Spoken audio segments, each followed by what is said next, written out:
અહીંયા આવીએ જ હોય હા તો આપણે મુખ ગોતી ગોતીને કંટાળીને વિશાલ્યો તો ઓછો પણ આર્યો એટલે બેંગત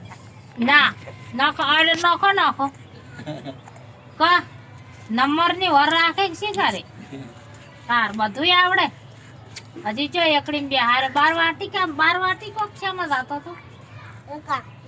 એકડા કોઈ આવડા છે કે આપણે મોટા ના ગોતીએ કા એવી ગળદી 2-3 લાખ વસ્તી એટલે કો અને શિલ્પાડીને તો રણ લેવરાઈ દીધું એકલા હાડકા વળગી જાય ને શિલ્પાડી તો એકલા હાડકા શું કરે કે કેવા કૂકવા પાડે બાપ અને આ તો બાબુડીએ છે ને આએ છે ને વિશાલ્યો છે માતાના ભાઈ